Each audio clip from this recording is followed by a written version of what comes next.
جی بسم اللہ الرحمن الرحیم نحمدہ و نصلی و نسلم علی رسولہ الکریم اما بعد۔ اب آگے بچوں اسماء ظروف آگے۔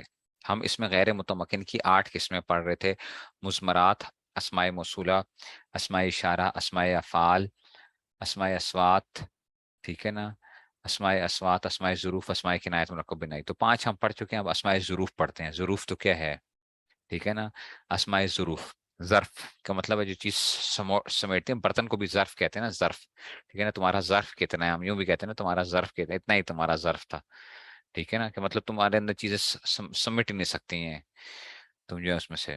تو اسماء ظروف کے ہیں وہ کلمات ہیں جن میں ظرف زمان اور مکان کے معنی پائے جاتے ہیں، جس میں زمانے یا مکانے کے معنی پائے جائیں۔ اچھا، زمانے یا مکان کے معنی پائے جائیں، زمانے یا مکانے کے معنی پائے جائیں، یعنی جگہ یا وقت کے معنی پائے جائیں، جگہ یا وقت کے معنی پائے جائیں، ٹھیک ہے نا۔ تو جگہ یا وقت کے معنی پائے جائیں۔ اچھا، ظرف زمان کیا ہوتے ہیں؟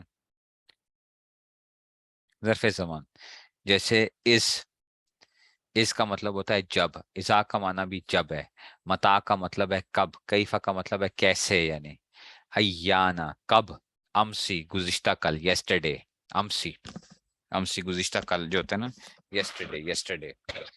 مز اور منزو، مز اور منزو کا مطلب وہ سینس اور فور والے جو ہوتے ہیں نا، سینس اینڈ فور انگریزی میں آتے ہیں نا، سینس اینڈ فور، ٹھیک ہے نا، سے اتنے دنوں سے یا اتنے سے جو ہے نا، سینس اینڈ فور، مز اینڈ منزو، اچھا دونوں جو ہیں اس میں سے مختلف اس میں استعمال ہوتے ہیں۔ کتو کا مطلب ہے کبھی نہیں، کتو کا مطلب ہے کبھی نہیں۔ اوزو کا مطلب، کتو ماضی کے لیے ہوتا ہے، اور اوزو کا معنی بھی کبھی نہیں، یہ فیوچر کے لیے ہوتا ہے، اوزو نیور، ٹھیک ہے نا، نیور، ٹھیک ہے نا، اوزو، ٹھیک ہے، لیکن یہ کس کے لیے ہے؟ ٹھیک ہے نا، فیوچر کے لیے۔ اور قبلو، اور قبلو کا مطلب ہے پہلے، اور بادو کا مطلب ہے بعد میں۔ قبلو کا مطلب ہے پہلے، اور بادو کا مطلب ہے بعد میں۔ تو حروف جارہ بھی ہیں، اور یہ اس میں سے بھی ہیں، ظروف میں سے بھی ہیں، حروف جارہ بھی ہیں، اور ظروف میں سے، اسماء ظروف میں سے بھی ہیں، اسماء بھی ہیں۔ تو ہو سکتے ہیں کہ ایک چیز کیا ہو، ڈبل ڈبل کام کرتی ہو، ٹھیک ہے نا، تو یہ اس میں سے بھی ہیں۔ ٹھیک ہو گیا جناب علی؟ کتو کا مطلب ہے نیور، ماضی کے اندر، کبھی نہیں، کبھی نہیں۔ پڑھیں گے بچوں، یہ معنی دوبارہ بھی پڑھیں گے۔ ایانا کا مطلب ہے کب، کب۔ ازا کا مطلب ہے جب، نہیں، ازا کا مطلب ہے جب۔ اور کیف، متا کا مطلب ہے کب، کیف کا مطلب ہے کیسے، ٹھیک ہے نا، کیسے یا کیا۔ ایانا کا مطلب ہے کب، امسی کا مطلب ہے یسٹرڈے، مز منزو، سینس اینڈ فور، کتو اینڈ اوزو کا مطلب ہے نیور، بٹ ایک پاسٹ کے لیے، ایک فیوچر کے لیے۔ اور قبلو کا مطلب ہے پہلے، اور بادو کا مطلب ہے بعد میں۔ نہیں سمجھ آئی؟ نہیں سمجھ آئی؟ اچھا جی، تو کہتے ہیں بچو اس ماضی کے لیے ہے، اس کس کے لیے ہے؟ ماضی کے لیے، اگرچہ مستقبل پر داخل ہو۔ اس کیا کرتا ہے، اس جب آتا ہے نا تو یہ میننگ کیا دیتا ہے؟ ماضی کے دیتا ہے، میننگ کیا دیتا ہے؟ ماضی کے، اگرچہ آپ فیوچر پہ کیوں نہیں استعمال کر رہے ہو، تب بھی کیا کر دے گا؟ چیز کو بگاڑ کے کیا کر دے گا؟ ماضی میں لے جائے گا، ماضی میں لے جائے گا۔ اس کس کے لیے ہے؟ ماضی کے لیے ہے، اگرچہ مستقبل پر داخل ہو، ٹھیک ہے نا۔ اور اس کے بعد جملہ اسمیہ اور فعلیہ دونوں آ سکتے ہیں، اس کے بعد جملہ اسمیہ اور فعلیہ دونوں آ سکتے ہیں۔ دیکھو مثال، دیکھو، جیتو کا میں تیرے پاس آیا، اس طلعت الشمس، یہ جملہ فعلیہ آ رہا ہے، طلعت ماضی کا صیغہ ہے، طلع، طلع، طلعو، طلعت، فعلا، فعلا، فعلو، فعلت، طالت، طلعت، اچھا نہیں، طلعت، ٹھیک ہے۔ تو یہ کیا ہے؟ اس طلعت، یہ ماضی کا صیغہ تھا۔ میں تیرے پاس آیا جب سورج طلوع ہوا، یعنی سورج طلوع ہوا تھا نا، تو میں یاد ہے میں تیرے پاس آیا تھا۔ جیتو کا اس طلعت الشمس، ٹھیک ہے نا، وہ نہیں سمجھ آئی ہے، تو یہ اس میں سے آ گیا۔ جیتو کا اس طلعت الشمس، میں آیا تیرے پاس جب سورج طلوع ہوا تھا، یہ ماضی کے اوپر ہی داخل ہے، تو ماضی کے معنی۔ اور اذ الشمس طالع، جملہ اسمیہ پہ داخل ہو رہا ہے۔ جیتو کا اذ الشمس طالعۃ، اذ الشمس طالعۃ، یہ بھی مطلب یہی ہے، میں تیرے پاس آیا جب سورج طلوع ہونے والا تھا، یعنی سورج طلوع ہو رہا تھا نا، طلوع ہونے والا کا مطلب سورج طلوع ہو رہا تھا تو میں تیرے پاس آیا تھا، یاد ہے؟ یہ تو کا اس شمس و طالعۃ، نہیں سمجھ آئی ہے؟ یہ ماضی ہی ہے نا، اگر فیوچر کا بھی کوئی لگا دو گے تو تب بھی کیا آ جائے گا؟ تو تب بھی کیا آئے گا؟ اس تتلو شمس بھی آ جائے نا، تلا یتلو تو مونس کا سیگا تو تلا یتلو، یتلو سے جو ہے نا تتلو آ جائے، تب بھی کیا آ جائے گا؟ اگر فیوچر پہ بھی داخل ہوگا تب بھی ماضی کا ہی معنی دے گا، فیوچر پہ بھی داخل ہو جائے تب بھی کیا دے گا؟ ماضی کا ہی معنی دے گا۔ فیوچر تو میں یہ کہہ رہا ہوں کہ اس میں تو پاسٹ ہی دونوں استعمال کیے گئے ہیں، عام طور پہ یہ پاسٹ پہ ہی داخل ہوتا ہے، لیکن اگر فیوچر پہ بھی داخل ہو جائے تو تب بھی میننگ کیا رہیں گے؟ پاسٹ کے ہی رہیں گے۔ نہیں سمجھ آئی بات کی؟ یہی تو سمجھا رہا ہوں، زیادہ تر کس پہ ہوگا؟ ماضی پہ داخل ہوگا۔ او سمجھ آ گئی ہے؟ نہیں سمجھ آئی؟ اچھا، اذا کیا کرتا ہے بچوں؟ اذا یہ مستقبل کے لیے آتا ہے۔ اذا کس کے لیے آتا ہے؟ جب کے معنی آئیں گے مستقبل آئے گا۔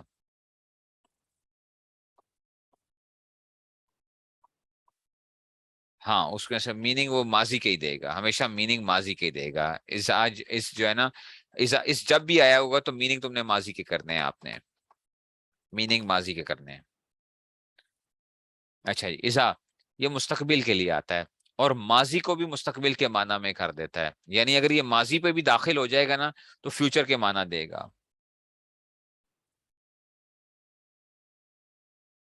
ہاں، اس یقول لصاحبی، جب اس نے اپنے ساتھی کو کہا، اس یقول لصاحبی ہی، جب اس نے اپنے ساتھی کو کہا، یقولو کا معنی تو کہتا ہے یا کہے گا، یہ نہیں کریں گے، اس یقول لصاحبی جب اس نے اپنے ساتھی کو کہا،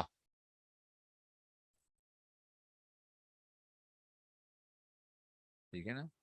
تو یہ جملہ اسمیہ ہم علیہ قعود جو ہے، ٹھیک ہے، سورۃ البروج، ٹھیک ہے نا؟ تو یہ اس میں سے اب نہیں سمجھ آئی بات کی؟ پہلے سمجھو نا بچوں، یہ ساری چیزیں قرآن کے اندر آئیں گی، پہلے بات تو سمجھو۔ اب کیا آ گیا؟ ایسا آ گیا، یہ مستقبل کے لیے آتا ہے، کس کے لیے آتا ہے؟ مستقبل کے لیے آتا ہے، اگرچہ اور ماضی کو مستقبل، جیسے اذا جاء نصر اللہ، جا کا مطلب ہے آیا، جا، لیکن یہاں پہ نصر، نصر مدد آئی نا، مدد آئی، یوں چاہیے تھا کہ جا جب مدد آئی، لیکن ترجمہ آپ نے دیکھا ہوگا اس کو سورہ نصر میں جا کے دیکھنا، جب اللہ کی مدد آ جائے، جب اللہ کی مدد آ جائے، تو فیوچر کے معنی دے رہا ہے ایسا جا، جا ماضی کا صیغہ ہے، لیکن ترجمہ کرتے وقت کیا کریں گے؟ ترجمہ کرتے وقت کیا فیوچر کے معنی لیں گے؟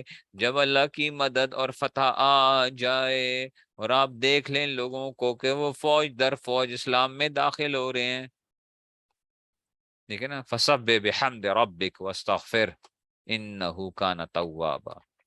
وہ سمجھ آئی ہے؟ اور اس سے یہ بھی پتہ چل گیا بچوں، صرف نحو پڑھنا ضروری ہے کہ نہیں ہے ضروری؟ بتاؤ، صرف نحو پڑھنا ضروری ہے کہ نہیں ضروری ہے؟ اذا جاء نصر اللہ کا ترجمہ کرو نا، اگر اس ایسے دیکھو تو جاء کا معنی کیا ہو گیا؟ جاء تو مطلب ہے آئی اللہ کی مدد، یہ ترجمہ ہوگا، یہ تو اللہ تعالیٰ یہ بتانے نہیں چاہ رہے، جب اللہ کی مدد اور نصرت یعنی فتح آ جائے تو تب جو ہے۔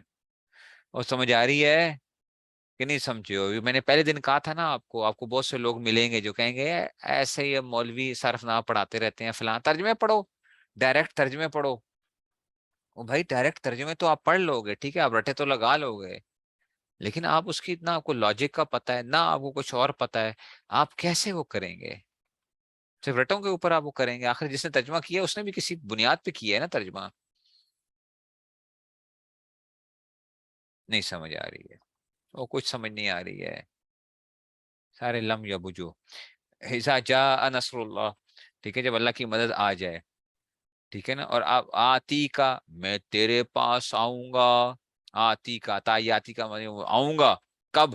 اذا طلعت الشمس، دیکھو اذا ہے اور یہ ماضی پہ داخل ہوئے، لیکن کیا ہے؟ جب سورج طلوع ہوگا، جب سورج طلوع ہوگا، آتی کا میں تیرے پاس آؤں گا، اذا طلعت الشمس جب سورج طلوع ہوگا، تو اذا اگرچہ ماضی پہ داخل ہوا ہے لیکن میننگ اس نے فیوچر کے دیے ہیں، تو اس کا مطلب ہے اس اور ازا دونوں اپوزٹ وہ کرتے ہیں، جب جب کے معنی دے رہے ہیں لیکن دونوں اس میں سے کر رہے ہیں، ٹھیک ہے. اور کبھی مفاجات کے لیے بھی آتا ہے. مفاجات کا مطلب ہوتا ہے پکارنا، مفاجات اچانک، ٹھیک ہے نا. اچانک، اچانک کے معنی مفاجات کا مطلب کیا؟ اچانک، ٹھیک ہے نا. اچانک میں نکلا، خرج تو، خرج تو میں نکلا، فائزہ سب واقف، اچانک درندہ کھڑا تھا. فائزہ سب واقف، بس اچانک درندہ کیا تھا؟ کھڑا تھا. تو یہاں پہ ازا کیا آ گیا؟ یہ جو ہے نا ازا مفاجاتی ہے، یہ وہ فیوچر اور مستقبل کے معنی جو ہے نا یہ نہیں کر رہا. اچھا یہ درندہ کھڑا ہوگا، نہیں نہیں یہ وہ نہیں کرے گا. اچھا یہاں پہ ازا کس کے لیے؟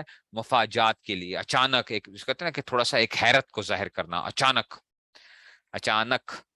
تو خرج تو فائز سبو واقف، میں نکلا بس اچانک درندہ کھڑا تھا. تو اچانک سڈنلی جو ہے نا، سڈنلی کا لفظ جو آپ بولتے ہو، تو اچانک بریانی، اچانک پتہ نہیں کیا کیا آج کل وہ آ گئے، اچانک بریانی، تو اچانک فلاں، تو یہ آ گیا اچانک. خرج تو فائز سبو واقف، میں نکلا بس اچانک درندہ کھڑا تھا، ٹھیک ہے نا. فائزا ہم قرآن کریم میں بھی وہ آیا نا ایک لفظ جو ہے نا وہ ازا ہم سون کی اس طرح کی جو ہے نا وہ یہ وہاں پہ بھی اس طرح وہ ہوا کہ وہ ذہن میں نہیں آ رہی مجھے جگہ، ٹھیک ہے نا، کہ وہ ایک دم حیرت کے اندر وہ ہو جائیں گے، حیرت کے اندر سوچ میں سے. یہ کیا ہوتا ہے؟ یہ حیرت کے معنی جو ہے نا ایک دم اچانک، یہ کیا آ جاتا ہے؟ اس کو کہتے ہیں، اس کو کہتے ہیں مفاجاتیہ،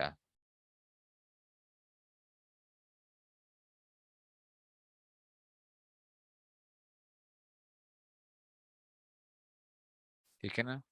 تو یہ اس میں سے یہ پڑھیں گے انشاءاللہ. فا جو ہے نا، فا وغیرہ بھی آتی ہیں پھر ساتھ اس میں سے، فا وغیرہ بھی آتی ہے، ٹھیک ہے. یہ پڑھیں گے آگے جا کے کہ پھر کیا کیا چیزیں ساتھ ساتھ لگانی ہوتی ہیں. ابھی آپ سے اتنا سمجھو کہ یہ کیا آتا ہے؟ مفاجات کے لیے بھی آتا ہے.